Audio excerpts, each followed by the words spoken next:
Today, riders, we delve into the last piece of lore before we start the inheritance cycle. If you're interested in Eragon's journey or other lore such as From a Galaxy Far, Far Away, or Hogwarts, or even Middle-earth, you're in the right place, and welcome to the Sword and the Ring.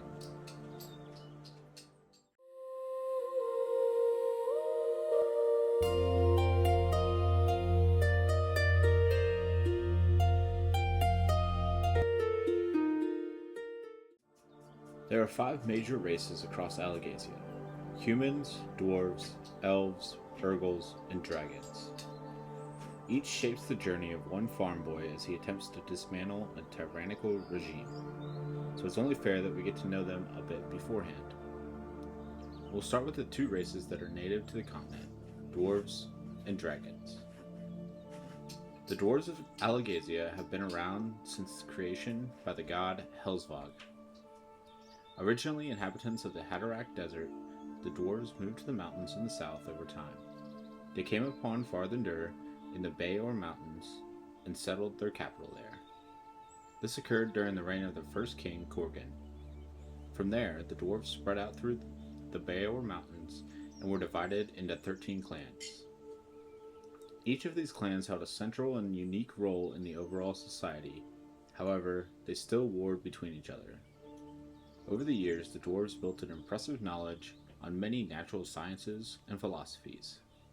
However, the dwarves were not alone on the continent.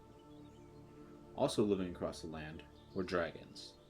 These massive, intelligent creatures were native to the land and were unchecked in their power for many years. As deeply connected to the natural magic of the world, dragons were unique creatures who could not die from old age, but only sickness or wounds. Over the centuries, some dragons grew so large as to be mistaken for large hills or small mountains. Because of their carnivorous nature, paired with the dwarves' need for livestock, the dragons instigated a long feud between the 2 races when they preyed on the dwarves' livestock and stole their treasure. This led to the dwarf-dragon conflicts, which never amounted to a full-scale war, but caused a lasting distrust between the 2. Jump ahead thousands of years, and we find the arrival of a new race to the shores of Alagaesia. Elves landed on the continent in the year 5217, as they fled the consequences of some terrible mistake in their homeland of Alea. For context, the events of the inheritance cycle start in the year 7999. The elves spread across the continent and took up permanent residence in the forest of Duwald and Varden. Less than 80 years after their arrival, one elf made a world-altering mistake when he misjudged a dragon as a simple beast and slew it. This kicked off the Dragon War, known as Du Fren Skullblaka. The elf was slaughtered by the dragons in retaliation, but this was not enough recourse for them, and they attacked the entire elven nation. This war went on for 5 years as the dragons continued to assault the elves, and the elves, in response, launched a series of attacks, which included the Stone of Broken Eggs, where elves killed many roosting dragons and destroyed their eggs. Years later, a young elf by the name of Eragon happened upon an abandoned dragon egg, and he kept the dragon for himself. He named it Bid Down, and they became the first dragon rider pair. They acted as emissaries for both sides, and through their effort led the 2 races to a lasting peace that resulted in the formation of the Dragon Riders. Many centuries later, humans were included into this pact. Humans were first found Alagaesia in 5596, but they simply traded with the dwarves they found in Serta and left, now returning again for over a millennia. In 7203, King Palancar and his fleet with his entire nation sailed to Alagaesia and landed near Tierm before settling Kuasta. This town will also be where Brahm is from many years later. The king made contact with the elves and traveled with some of his people through the Spine, where they settled the Palancar Valley.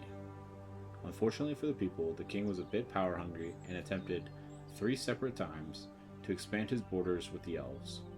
All 3 attempts failed, and, on the final attempt, a group of nobles secretly arranged peace and locked the king and his family away. During the slow expansion of humans across the spine, the dragon riders made contact and demonstrated their power to these newcomers. The king signed peace treaties with the riders, elves, which he broke, and the dwarves. Eventually, the elves allowed humans to resettle their abandoned settlement of Illyria. The last major race we'll talk about is the Urgals. These war-happy beings came from the same land, Alea, as the elves, and followed them to the shores of the new continent. However, this feat, the building and navigating of massive ships, in and of itself should have been enough for the races to respect each other, if not come to a lasting peace.